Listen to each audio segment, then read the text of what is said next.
guys, welcome back on my channel English Colony. তোমরা হেডিংটা দেখে নিশ্চয়ই বুঝতে পারছো আজকের টপিক টেন্স।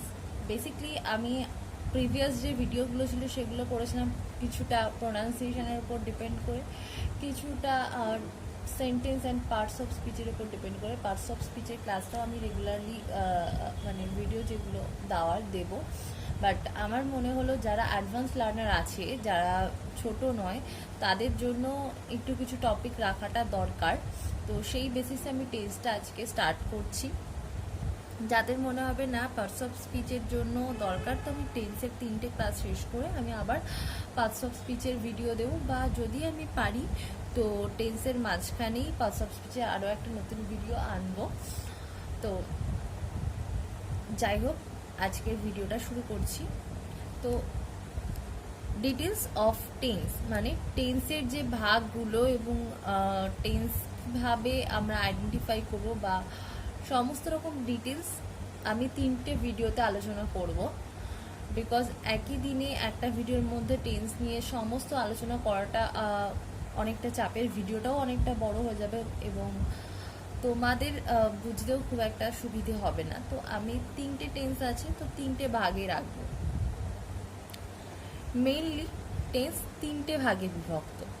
ফার্স্ট যে ভাগটা সেটা কিন্তু 3টে ভাগে বিভক্ত। এবার দেখি কি কি ভাগ: present tense, past tense and future tense. তো এই যে 3টে ভাগ আছে, আমি 3টে ক্লাসে এই 3টে ভাগ করাবো। আজকের যে ভাগটা আছে সেটা কিন্তু শুধুমাত্র প্রেজেন্ট টেন্সের ওপর আছে, next class past tense and third ক্লাসটা হবে ফিউচার টেন্সের ওপর। তো এই যে 3টে ভাগ আছে, এই যে 3টে ভাগে টেন্সটা বিভক্ত, এই প্রত্যেকটার মধ্যে 4টে করে ভাগ আছে। দেখো, এই সবগুলি 4টে ভাগে বিভক্ত। কি কি? Number 1 indefinite or simple tense, number 2 continuous, number 3 perfect, number 4 perfect continuous. তো আজকে যেহেতু শুধু প্রেজেন্ট টেন্স হচ্ছে, তো আজকে প্রেজেন্ট টেন্সের এই 4টে ভাগই কিন্তু হবে, 4টে ভাগই হবে। তো ফার্স্ট ভাগটা হলো simple present or indefinite present tense. Simple present tense কিভাবে আইডেন্টিফাই করব? বাংলায় মূল ক্রিয়া, ইংরেজিতে ডু, গো ইত্যাদি মূল ভার্ব, অর্থাৎ মেইন মানে মূল যে ভার্বটা সেই ভার্বটাই কিন্তু সিম্পল প্রেজেন্ট অর ইনডেফিনাইট টেন্সের ক্ষেত্রে ইউজ হবে। কোনো ভার্বের মানে ভার্বের কোনো অন্য ফর্ম বা কোনো কিছু ইউজ হবে না। তো দুটো এক্সাম্পল দেখে নিই। সে ভালো গান গাইতে পারে, শি ক্যান সিং ওয়েল। সে এ কাজ করতে সাহস করে না, হি ডেয়ার নট ডু দিস। আচ্ছা, এখানে টেন্সের ক্ষেত্রে একটা কথা বলে রাখি, অনেকেই জানো, আবার অনেকেই হয়তো ছোট আছো যারা ফার্স্ট আমার ভিডিও দেখছো এবং গ্রামার ফার্স্ট শিখছো, তো তাদের জন্য বলে রাখি, ভার্বের সঙ্গে কিছু কিছু ক্ষেত্রে এস বা ইএস যোগ হয়। আমি ফর্মটা পরে বলছি, আমি শুধু এখানে দেখাচ্ছি। দেখো, এখানে যে সাবজেক্ট প্লাস ভার্বটা আছে, ভার্বের সঙ্গে কিন্তু ব্র্যাকেটের মধ্যে লেখা আছে verb plus S by ES. এই এস বাই ইএসটা কখন যোগ হয় সেটা আমি তোমাদেরকে বলে রাখি। সেটা হলো ফার্স্ট পার্সন, আমরা সবাই জানি ফার্স্ট পার্সন হচ্ছে আই, সেকেন্ড পার্সন হচ্ছে ইউ, এবং থার্ড পার্সনের মধ্যে পড়ছে হি, শি। আমি সিঙ্গুলার ফর্মটা শুধু বললাম, প্লুরাল ফর্মে আসছি না। তো যখন থার্ড পার্সন সিঙ্গুলার নাম্বার হয়, তো সেই ক্ষেত্রে মানে হি, শি এই সমস্ত জিনিসের ক্ষেত্রে এস বা ইএস হবে। থার্ড পার্সন সিঙ্গুলার থাকলে ভার্বের সঙ্গে এস বা ইএস যোগ হবে। ফার্স্ট পার্সন এবং সেকেন্ড পার্সনের ক্ষেত্রে কিন্তু হয় না। এবং যেটা প্লুরাল ফর্ম, ফার্স্ট পার্সন হোক, সেকেন্ড পার্সন হোক বা থার্ড পার্সন হোক, এস বা ইএস অ্যাড হয় না। তো এবার প্রশ্ন হতে পারে, শি আর হি দুটোই তো থার্ড পার্সন, দুটোই তো থার্ড পার্সন, তাহলে কেন এখানে এস বা ইএস অ্যাড হলো না? বিকজ ডেয়ার, আমি এখানটা দেখতেই পাচ্ছ ডেয়ারটা আমি মার্ক করে রেখেছি।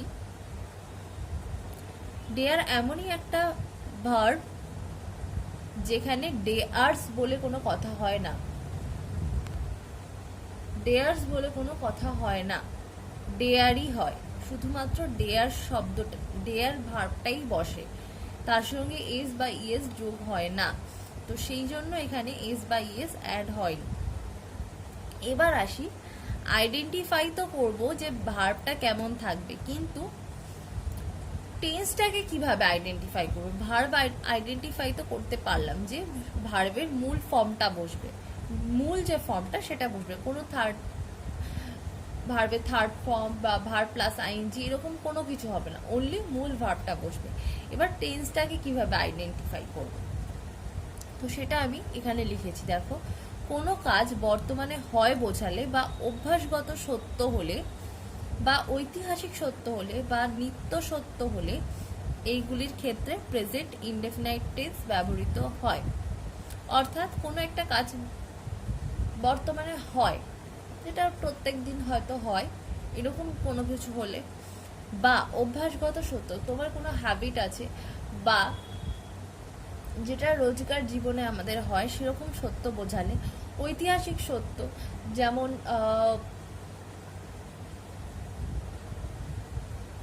কি বলবো, পৃথিবী সূর্যের চারদিকে ঘোরে, এরকম যদি কোনো সেন্টেন্স থাকে, এই জিনিসগুলোর ক্ষেত্রে প্রেজেন্ট ইনডেফিনাইট টেন্স ইউজ হয়। এবার প্রেজেন্ট ইনডেফিনাইট টেন্সের যে প্যাটার্নটা হয় সেটা বলি।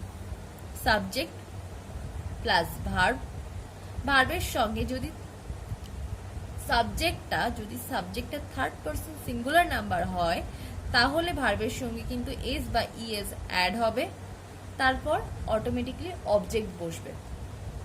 Subject, verb, object. তো এই গেল হলো simple present or indefinite tense. এবার আসি নেক্সট পার্টে, প্রেজেন্ট কন্টিনিউয়াস টেন্স। বর্তমানে কোনো কাজ চলছে বোঝালে প্রেজেন্ট কন্টিনিউয়াস টেন্স হয়। অর্থাৎ আমরা কোনো কাজ করছি বা সে কোথাও যাচ্ছে এরকম কিছু বোঝালে, যেমন করছি, যাচ্ছি, করছো বা যাচ্ছ, করছে বা যাচ্ছে, এরকম কিছু বোঝালে প্রেজেন্ট কন্টিনিউয়াস টেন্স হয়। টেন্স আইডেন্টিফাই করা তো শিখলাম। এবারে যদি আমাদেরকে কেউ বলে বা আমাদের যদি কখনো লিখতে হয় প্রেজেন্ট কন্টিনিউয়াস সেন্টেন্সে কোনো সেন্টেন্স, সেই সেন্টেন্সের ফর্ম কিরকম হবে, আমরা সেন্টেন্সটাকে কিভাবে লিখব, তো তার জন্য আমি সেন্টেন্সের ফর্মটা এখানে ক্রিয়েট করেছি। সাবজেক্ট প্লাস এম ইজ আর, সবাই জানি ফার্স্ট পারসন সিঙ্গুলার, অর্থাৎ আই বোঝালে এম হয়, সেকেন্ড পারসন এবং first person plural, third person plural বোঝালে আর হয়, আর থার্ড পারসন সিঙ্গুলার নাম্বার থাকলে ইজ হয়। তো এম ইজ আর সেই অনুযায়ী বসাবো, প্লাস ভার্ব প্লাস আইএনজি, অর্থাৎ ভার্বের যে মূল ফর্ম তার সঙ্গে আইএনজি অ্যাড হবে এবং অবজেক্ট বসবে। অবজেক্ট কথাটা আমি আলাদা করে আর এখানে লিখিনি, কারণ বারবার অবজেক্ট লেখার দরকার নেই। আমি ফার্স্টেই যখন সেন্টেন্স করেছিলাম তখনই বলে দিয়েছিলাম সাবজেক্ট হয়, তারপর যদি কোনো অ্যাম ইজ আর কিছু বসানোর দরকার হয় সেটা বসে, বা হ্যাজ হ্যাভ বসানোর দরকার হয় সেটা বসে, ভার্বের সঙ্গে আইএনজি ফর্ম থাকলে আইএনজি ফর্ম বসে, না হলে শুধু ভার্ব বসে এবং তারপর অবজেক্ট বসে। তো সেই বেসিসে সাবজেক্ট হলো অ্যাম ইজ আর কিছু একটা বসবে সাবজেক্ট অনুযায়ী, প্লাস ভার্বের সঙ্গে আইএনজি প্লাস লাস্ট সেন্টেন্সের যে পার্টটা সেটা হলো অবজেক্ট, সেটা বসবে। এবার আসি একটা ব্যতিক্রমী কথায়, সেটা হলো শুধুমাত্র বর্তমানকালে কোনো কাজ চলছে সেটা বোঝাতেই কিন্তু প্রেজেন্ট কন্টিনিউয়াস টেন্স ব্যবহৃত হয় না। আরও একটা ক্ষেত্রে প্রেজেন্ট কন্টিনিউয়াস টেন্স ব্যবহার করা হয়, সেটা হলো নিকট ভবিষ্যতে কোনো কাজ হবে বোঝালেও প্রেজেন্ট কন্টিনিউয়াস টেন্স ব্যবহৃত হয়। যেমন আমি আজ রাত্রে দিল্লি রওনা হব। আমি আজ রাত্রে, আজকেই বলছি আমি আজ রাত্রে দিল্লি রওনা হব। I am going to Delhi tonight. I am going to Delhi tonight. একটা এক্সাম্পল দিলাম। আমি প্রত্যেকটা জায়গাতেই ম্যাক্সিমাম এক থেকে দুটো এক্সাম্পল দিয়েছি, বিকজ টেন্সের ভিডিওগুলো এতটাই বড় হয় একটা একটা করে করলেও, যে আমি যদি এর থেকে বেশি এক্সাম্পল দিতে চাই তো খুব আরও বেশি লেন্দি হয়ে যায় ভিডিওটা। তো যার জন্য আমি ছোট ছোট করে যতগুলো এক্সাম্পল দেওয়া পসিবল আমি দিয়েছি। যদি এরপরও বুঝতে অসুবিধা হয় আমাকে কমেন্ট সেকশনে জানাবে, আমি চেষ্টা করব ক্লিয়ার করে দেওয়ার যা যা ডাউট থাকবে। নেক্সট দেখো, আমি একটা জিনিস গ্রিন পেন দিয়ে মার্ক করেছি, but some verbs are not used in the continuous form. কিছু ভার্ব কিন্তু কন্টিনিউয়াস ফর্মে ইউজ হয় না, যদি সেটা কন্টিনিউয়াস টেন্সে ব্যবহৃত হয় তাহলেও হয় না। সেগুলো আমি নিচে লিখে দিয়েছি, তোমরা চাইলে নোট করে নিতে পারো। See, hear, smell, notice, recognise, appear, look, seem, want, wish, feel, like, love, hope, hate, refuse, prefer, think, suppose, believe, agree, know and understand। এই ওয়ার্ডগুলো জেনারেলি কিন্তু কন্টিনিউয়াস টেন্সে ইউজ হলেও ভার্বের কন্টিনিউয়াস ফর্মে ইউজ হয় না। তো আমরা শিখলাম প্রেজেন্ট ইনডেফিনাইট বা প্রেজেন্ট সিম্পল টেন্স, আর তারপর শিখলাম প্রেজেন্ট কন্টিনিউয়াস টেন্স। আর দুটো ফর্ম আমরা আজকে শিখবো, সেটা হলো প্রেজেন্ট পারফেক্ট টেন্স আর প্রেজেন্ট পারফেক্ট কন্টিনিউয়াস টেন্স। তো চলো নেক্সট পার্টে চলে যাই।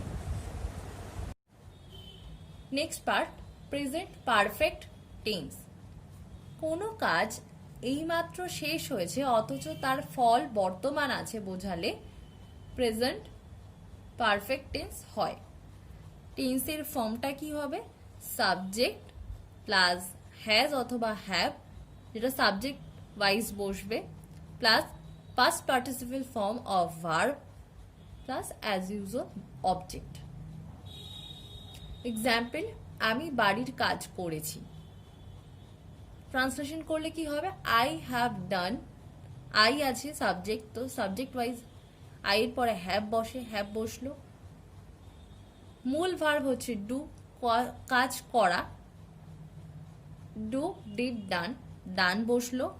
দ্য হোম ওয়ার্ক, বাড়ির কাজ মিন্স দ্য হোম ওয়ার্ক। এবার একটা কথা বলি, present perfect tense is never used with adverbs of past time. Example, আমি গতকাল তোমার চিঠি পেয়েছি।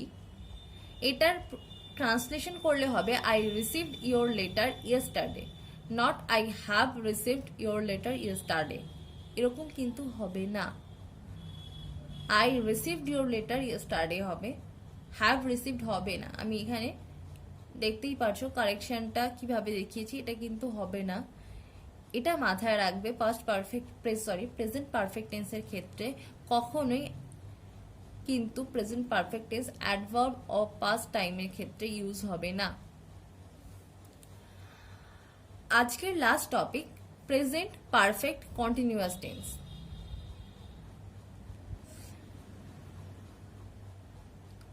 কোনো কাজ পূর্বে আরম্ভ হইয়া এখনো চলছে বোঝালে প্রেজেন্ট পারফেক্ট কন্টিনিউয়াস টেন্স হয়।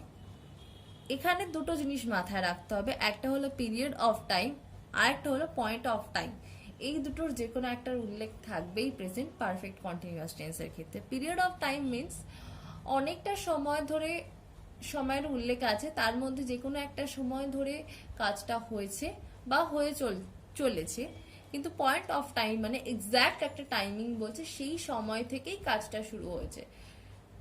তো এক্সাম্পল যদি দিই, সরি আগে আমি ফর্মটা বলে দিই, subject plus subject wise has been or have been বসবে, plus verb plus ING and object. আমি সারাদিন ধরে কাজটি করছি, তো সারাদিন ধরে করছি মানে সারাদিনের যে কোনো একটা সময় থেকে আমি কাজটা শুরু করে সারাদিন ধরে করতে পারি, তো এটা period of time exact mention করা নেই, তাই পয়েন্ট অফ টাইমটা হবে না, এটা পিরিয়ড অফ টাইম। আমি সারাদিন ধরে কাজটি করছি, I have been doing this work all day long. আর লাস্ট এক্সাম্পল, গত সোমবার থেকে বৃষ্টি হচ্ছে, it has been raining since Monday last. এর মানে হলো পয়েন্ট অফ টাইম হলো এই সেন্টেন্সটা, অর্থাৎ গত সোমবার থেকেই বৃষ্টি হচ্ছে সেটা কিন্তু মেনশন করে দিয়েছে। যদি বলতো গত সপ্তাহ থেকে বৃষ্টি হচ্ছে তাহলে কিন্তু পিরিয়ড অফ টাইম হতো, গত সোমবার থেকে বৃষ্টি হচ্ছে এক্স্যাক্ট টাইম বলে দিয়েছে, এক্স্যাক্ট ডেটা বলে দিয়েছে। তো গত সোমবার থেকে বৃষ্টি হচ্ছে, it has been raining since Monday last, এটা হলো পয়েন্ট অফ টাইম। তো পিরিয়ড অফ টাইম এবং পয়েন্ট অফ টাইমের ডিফারেন্সটা আমি বোঝাতে পারলাম আই হোপ। তো আজকের ভিডিও এই অবধিই থাকলো। আমি চেষ্টা করব টেন্সের মাঝখানে যদি পসিবল হয় পার্টস অফ স্পিচের কোনো ভিডিও দিতে, আর যদি না হয় তাহলে অবশ্যই আমি অনেকেই বাচ্চারা দেখে আমি জানি, তো তাদের জন্য আমি টেন্সটা হয়ে গেলে পার্টস অফ স্পিচের নতুন ভিডিও আপলোড করব। তো আজকের মতো ভিডিও এখানেই শেষ করছি। সবাই জানো আমার চ্যানেলে লাইক কমেন্ট এবং সাবস্ক্রাইব করতে কোনো রকম কোনো চার্জেস কাটা হয় না, এটা কমপ্লিটলি ফ্রি আছে। তো যার যার ভালো লাগবে প্লিজ শেয়ার করো, আমার চ্যানেলটা সাবস্ক্রাইব করো এবং অবশ্যই কমেন্ট সেকশনে জানাও কার কি ডাউট হচ্ছে, কার কি ইস্যুস আছে, আমি অবশ্যই কথা বলে প্রবলেম সলভ করার চেষ্টা করব।